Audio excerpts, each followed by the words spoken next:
One, lead with curiosity. Listen to understand and not just to respond. Always communicate openly and respectfully. Acknowledge and appreciate others. Choose connection over being right.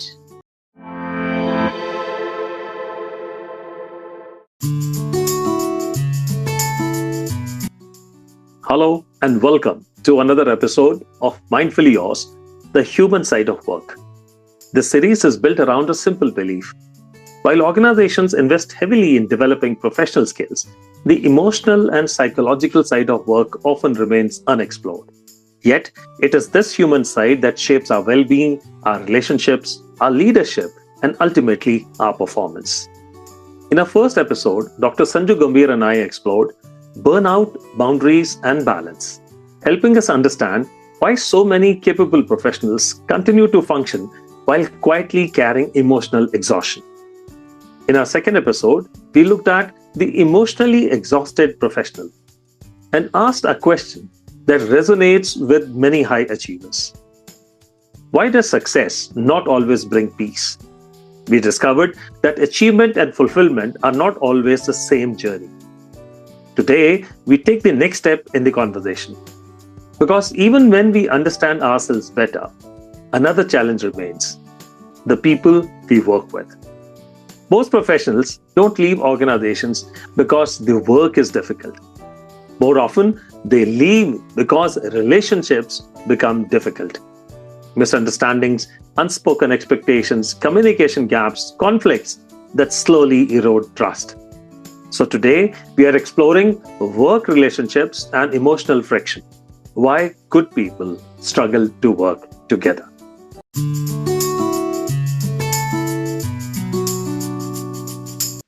Hello, and welcome to another episode of Mindfully Yours, the human side of work. I'm Tipsy, and joining me once again is Dr. Sanju Gambhir, a respected behavioral trainer, corporate mentor, coach, and counselor who spent years helping individuals and organizations build emotionally healthier, more resilient workplaces. Together, through this series, we explore the emotional and psychological realities that influence the way we work, lead, communicate, and grow. Conversations that are often overlooked but are becoming increasingly important in today's professional world. Today, we are exploring work relationships and emotional friction, why good people struggle to work together. Dr. Sanju, welcome back to Mindfully Yours. It's always such a pleasure to have you with us, and I'm looking forward to another engaging conversation this evening. Thank you so much. It's a pleasure to be here as always. All right, let's hit the ground running. Why do workplace relationships affect us more than we realize? That's a very, very, I would say, wonderful question, because work isn't just where we are earning a living. It's where we spend a significant portion of our lives. And the quality of those daily interactions has a very deep impact on our emotional state. So as human beings, we are wired for connection. And so we want to feel respected, we want to be valued. And this also includes the psychological well-being, because we don't like to be rejected or we don't like to be excluded, and that can be very painful. Right. So workplace relationships, they shape our sense of belonging. When we feel accepted by our team, we feel we are more confident, there's we are more motivated, and there's resilience. Emotions, if I look at it, they're very contagious. So if there is stress, negativity, it affects us in a negative manner. If there's appreciation and there's optimism, then again, that has a different influence on us altogether, on the emotional state. So we are more positive in that manner. Then coming to the next, healthy relationships, they create a psychological safety. People feel more comfortable sharing ideas. They feel that, their ideas would be accepted. Then they are open to asking for help. And they are ready to admit if they have any kind of, they made any mistakes. Why? Because they don't have a fear of being judged. So conflict doesn't, another very important thing that I would like to add here is that conflict doesn't just stay in the office. So if there's unresolved workplace tension, it will follow people, into their homes also. Right. And that would affect sleep, that would affect family life, and overall the mental health of, that particular individual. So supportive relationships, they act as a buffer against the stress. So here I would like people to understand that people don't leave their emotions at the office door. The quality of the workplace relationship often determines the quality of the workday. I think I had mentioned in one of my earlier episodes also that we all need to leave who we are, behind and play the role that we are meant to inside our homes.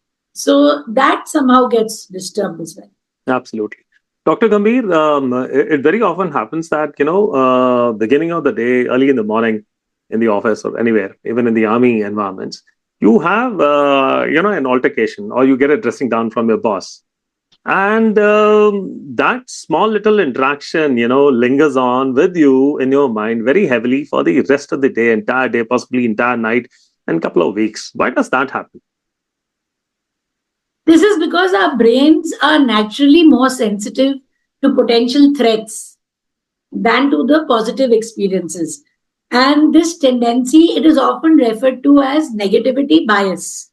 And in the earlier days, if we look at it, the human beings, they responded very fast whenever they noticed any kind of danger.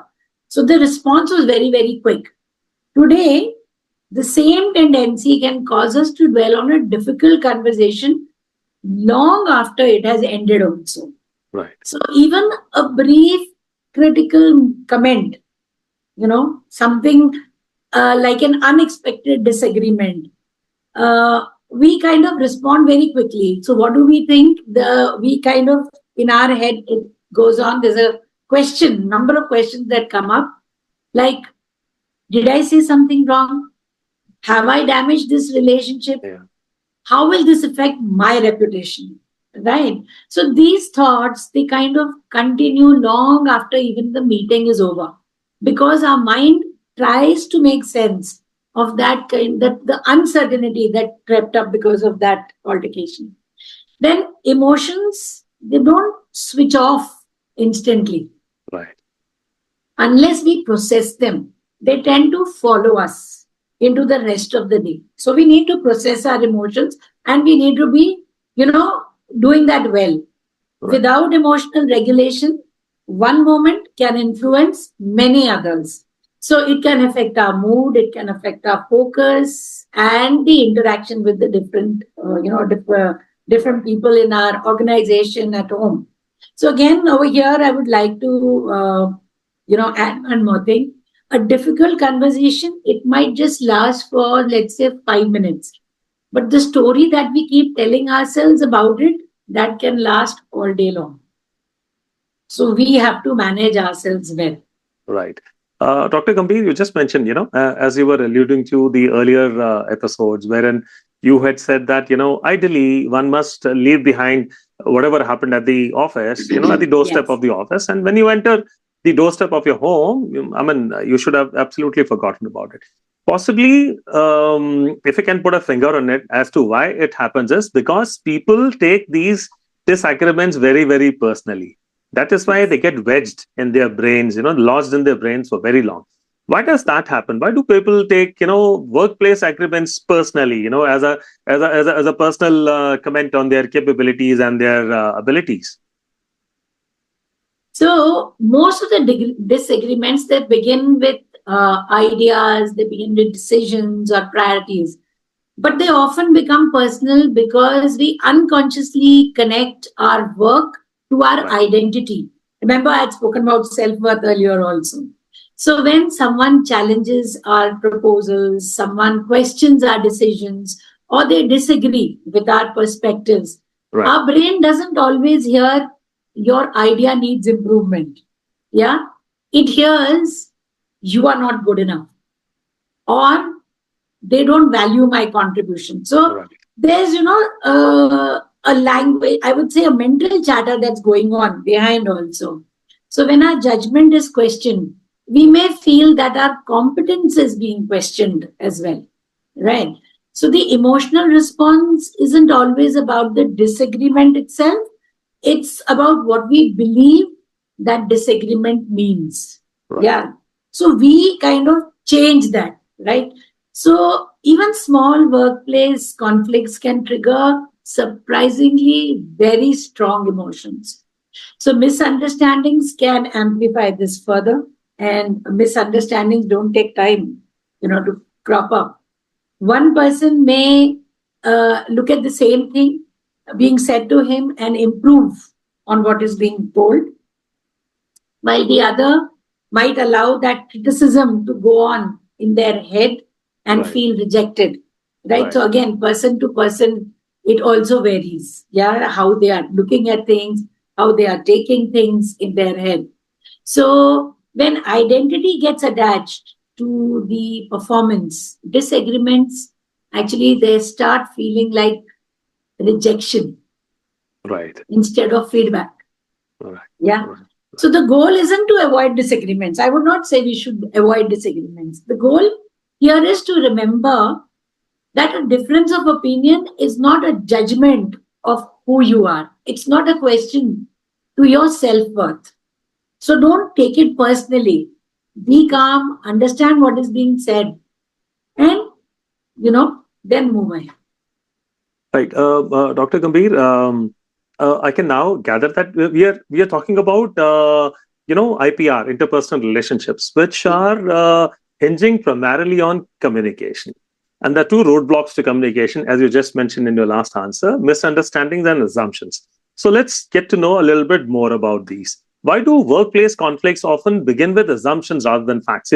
Possibly that is the reason when you have a premeditative let's say expectation that anything which comes on to you was other chubti hai aapko, and you gather the meaning of what is being said to you, possibly in a very platonic, very very neutral kind of a feeling behind it or emotion behind it, but it starts hurting you because you already have that that colored vision that this guy is against me, he has a bias against me, he thinks I'm no good. Why does that happen? Yes. So because our brain, it just dislikes uncertainty. Okay. When information is missing, it quickly fills in the gaps with assumptions. Yeah. Rather than waiting for facts. Right. We are generally very impatient as human beings. Yeah. Right. And we often interpret behavior instead of verifying it. So we don't question, we don't ask, we interpret, think about it in our own head. Let's say if your boss or someone senior to you or your colleague responds a little later, like you are expecting an immediate response. Yes. And there's a delay in replying. Maybe, that whatever they have said or what they are not saying at that moment, it can be easily misunderstood. Yeah. So even that delay can bring in that brief gap, can bring in that. Then another thing is the past experiences. What kind of past experiences the person has had. So if the past experiences have not been too good, it will influence the present situation. Maybe some kind of conflicts in the past, maybe some kind of disappointments or insecurities. These can also be threatening. Right. Whereas they are not. There's no threat. But it's in the head that we are looking at it like that. And we also tend to mistake intention for impact. So we assume we know why someone acted in a certain way. Right. Yeah. Right. And even though we only know what happened. So in our heads, as I said, there's a mental chatter that's continuously going on. And we are more present to that mental chatter rather than what's happening in the present. And then another thing, adding to this is lack of open communication. That also fuels misunderstanding. Right. So when people don't ask questions or they don't clarify, assumptions can become, can be accepted as the truth. And emotions generally, if you have noticed this, Tipsy, I'm sure you would agree with me. Emotions generally arrive much before logic comes in. Absolutely. Yeah, so we feel hurt, we feel ignored, we feel disrespected, or we react emotionally even before we are checking the actual facts.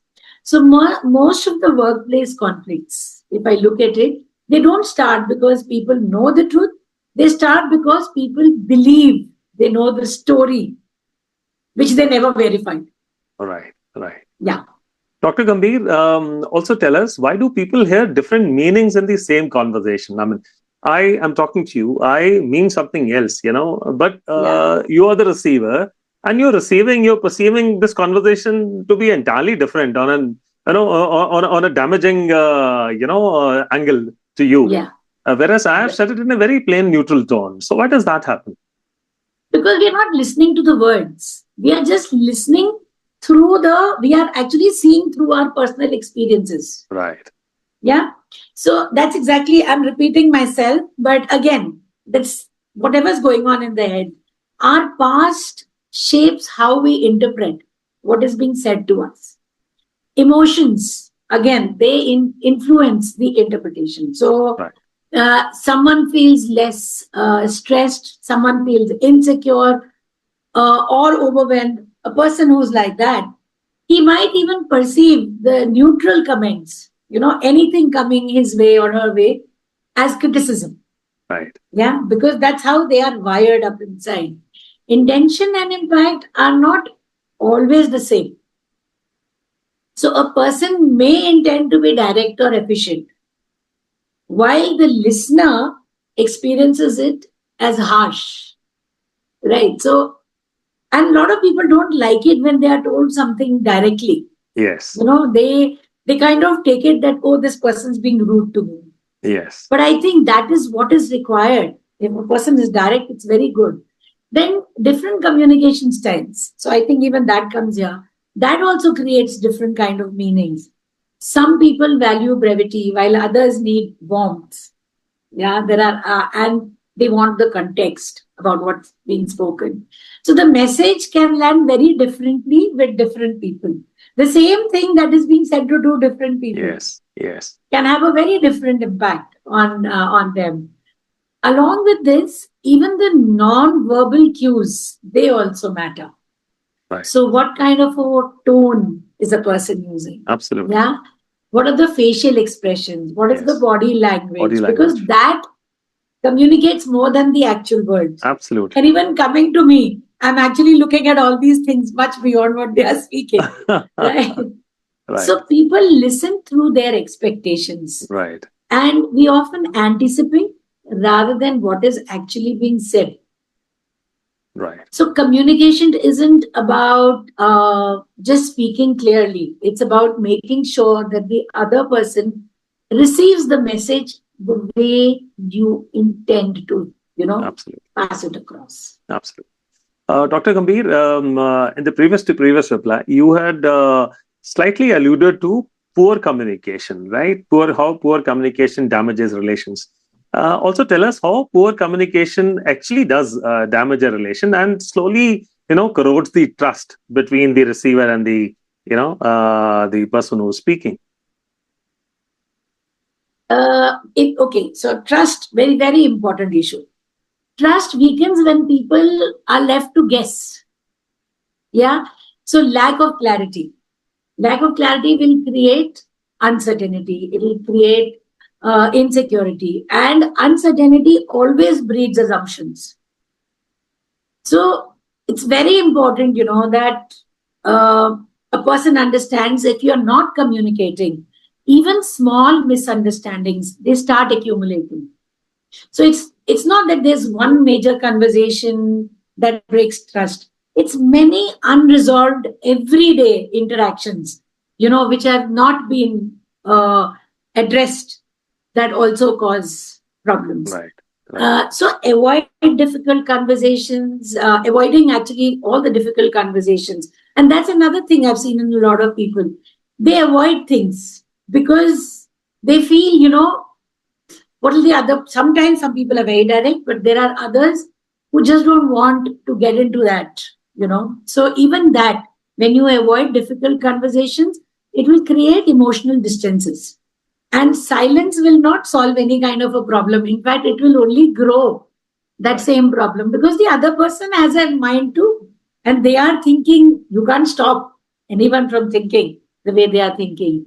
So inconsistent communication reduces reliability, and people actually they stop feeling that they are safe. And when I say safe, means psychologically safe. Right. So if they have a fear of being misunderstood, and if they have a fear of being judged, or they have a fear of being ignored, then the communication further decreases. Right. Yeah. So another thing, which is again very important in the corporate world or any organization, I would say, that if the communication is poor, it will affect the relationships also. And that will also affect the performance. Right. So before the performance, the relationships also start getting affected. And if the trust declines, collaboration, teamwork, productivity, everything will suffer. So it's very important to have, an open communication, because trust isn't built through perfect communications. It is built through honest, consistent, and respectful communication. Yeah, being respectful is also very important. That's another thing. Yeah. Dr. Gambhir, for the health of any organization, any corporate, any team, any army unit, any group of people, like-minded guys who are aligned for a common cause. Communication, as we now understand, is very, very, very crucial, right? Whether it be professional communication or, getting it onto an emotional or a personal front. There are certain people, there are always certain people in the group, who are very difficult to communicate with. Neither do they communicate, nor do they expect any communication from you. They're absolutely islands in the stream, as you can call them. So how do you deal with such people? Are they the problem? Are they the bottlenecks? Are they, the stumbling blocks and towards actually creating a healthy relationship, a healthy environment in any corporate or in any team? Very good question. But here I would just like to say that it is not always that, the person is difficult. It is maybe a difficult interaction between two people, right? That could also be the reason. Right. So then there are different personalities and there are different communication styles. And those communication styles and different personalities can naturally clash. Very, logical that way if we look at it. So what feels direct to one person might seem insensitive to somebody else. Totally. Right. Yeah. So, and because of that, what happens? There is stress. And when there's stress, it will lead to a change in the behavior. So under pressure, even someone who's very calm, someone who's very reasonable, that person can also become very impatient, very defensive or reactive. It's like just yesterday I was talking to somebody and in an organization, and he said, every time they just point out to me only, and I don't understand why, right? So, and because of that, this person started feeling that he had a massive chest problem, and he was feeling heaviness in his chest. And this is just yesterday that I met this person, right, and I was talking. So, of course, this is causing stress also, the kind of, personality you are. And then there are unclear expectations and unresolved issues. Because of that, there is also friction. Yeah. So the conflict often lies in the dynamics, but not in the individual. Yeah. So yes, we do call people difficult, and we tend to label people instead of understanding the context. Calling someone difficult can stop us from looking at what is actually driving the behavior. Right. Yeah. Right. I don't disagree that there are not difficult people in the organizations, but I would suggest that, even the person who's being difficult might have had something going wrong in their at home, at their own home, or in their personal lives, or maybe something, in their past. But everyone, each one of us has to again remember, we have to leave everything personal behind. And when we are at the professional place, we have to give our 100% attention over there, because many workplace conflicts aren't caused by difficult people. They are caused by difficult patterns that no one has ever addressed. Right, right. Dr. Gambhir, also tell us, why do some relationships, in the offices primarily, become emotionally exhausting to, the members of the team or whoever was working in the corporate? This is because constant conflict or unresolved tension, it actually drains our emotional energy. Yeah. So when we are emotionally alert all the time, obviously we will feel exhausted. Very natural. And then a lot of people don't know how to set boundaries. So if there are poor boundaries, then that also leaves a person feeling overwhelmed, because over there, they don't know how to say no, they don't know when to say what, and people tend to cross those boundaries if you don't, put it up for yourself, right? Plus, one-sided relationships, they can create a lot of imbalance. So if one person is always giving, is always adjusting, is always ready to solve problems, then with time, resentment starts developing. That I am the only one, who's doing everything, right? Then lack of trust. That's another very important point. So lack of trust keeps people emotionally guarded. When you don't feel safe, every interaction requires everything that you're doing. You will have to put in some extra effort, because you're not feeling too comfortable in that environment. Then if I look at it, at number of places, there are repeated misunderstandings also. Yeah. And those misunderstandings can create frustrations. So every time when you have to explain yourself over and over again, it becomes draining. You mentally you start feeling drained. So it's not the number of interactions that exhaust us. Basically, it's the emotional weight that we carry during that that is more exhausting. So relationships become exhausting when they consistently take more emotional energy, right? So that's very, very important. And the emotional draining can kill us. Okay, my next question is related to this answer that you just given, Dr. Gambhir. How can professionals at workplace protect their emotional energy? You're talking about the same, without withdrawing from people, without becoming an island in itself. So again, I think set healthy boundaries. That's the first thing I would say. And when you set your boundaries, don't feel guilty about it. Protecting your energy is a responsibility. It's not selfishness. You have to, your first responsibility is always towards your own self. Right. You cannot blame anybody else for your mistakes. That's important. And respond thoughtfully. Don't be in a hurry. Don't react emotionally. That's the mistake that people do. A calm response will often prevent unnecessary conflicts. Right. Yeah, so it's important to be calm. Then don't absorb every emotion that is in the room. So you can be empathetic, but you don't need to carry everybody else's stress on your shoulders. Yeah, that's some people do that. They do that.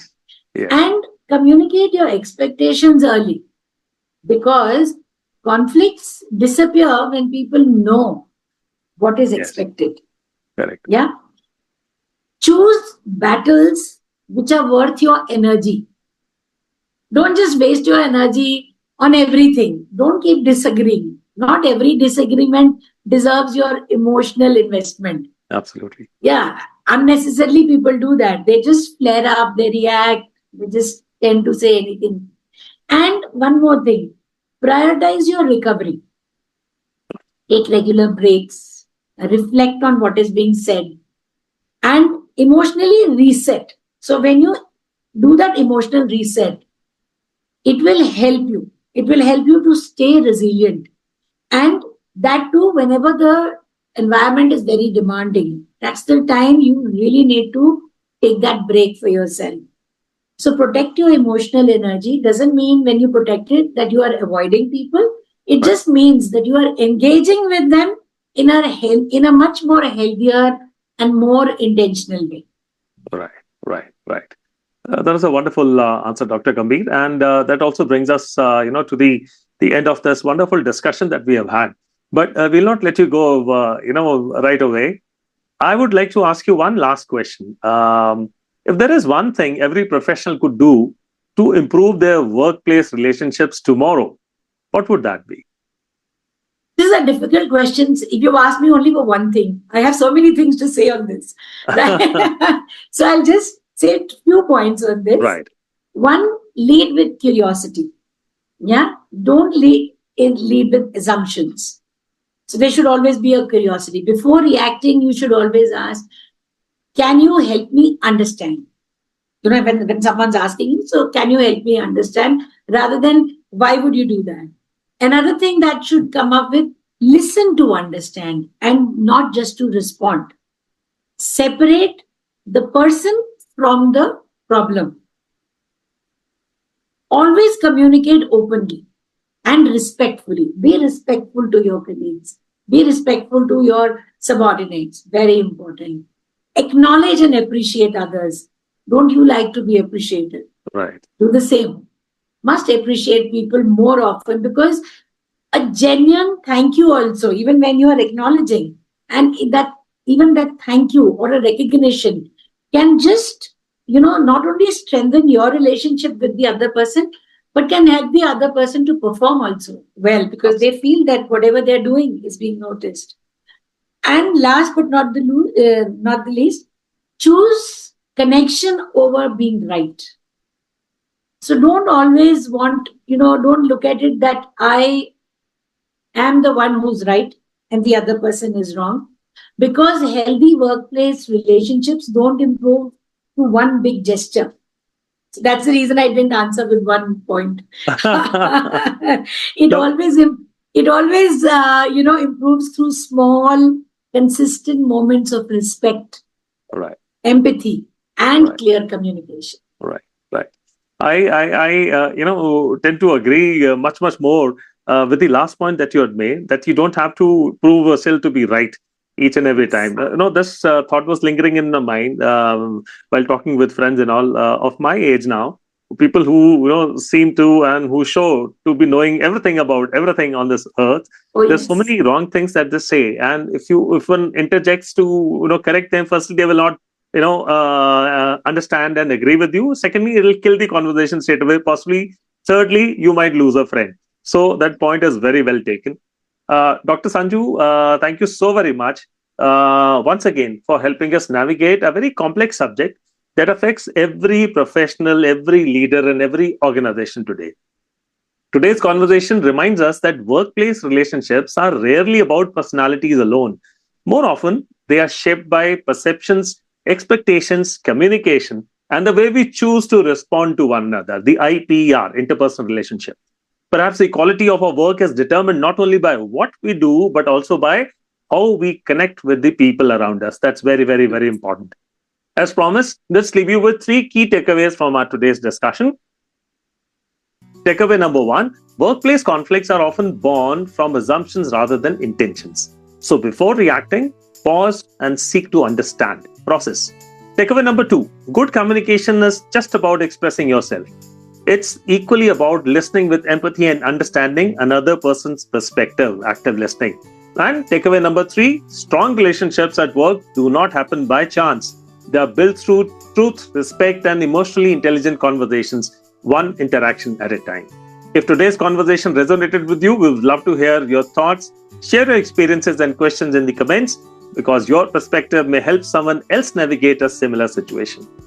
If you have found value in this episode, please do like, share, and subscribe, and invite others to join this growing community of professionals who believe that success at work begins with understanding the human side of work. Thank you for watching Mindfully Yours. I'm Tipsy, joined by Dr. Sanju Gambhir. Dr. Gambhir, thank you very much for being on the show once again. Would you like to say something before we part? It's always a pleasure, talking and being in conversation with you. You have such interesting topics. And I'm sure you're doing a great job. And and I'm sure everybody listening to us also would say the same. So let's carry on with the good work. Let's yes, cheers to to that. Absolutely. Yeah. Dr. Gambhir, thank you so very much. And we'll see you in our next conversation. Now, to everybody else, until next time, stay mindful, stay compassionate. And remember, the human side of work is what makes the work truly meaningful. Thank you very much.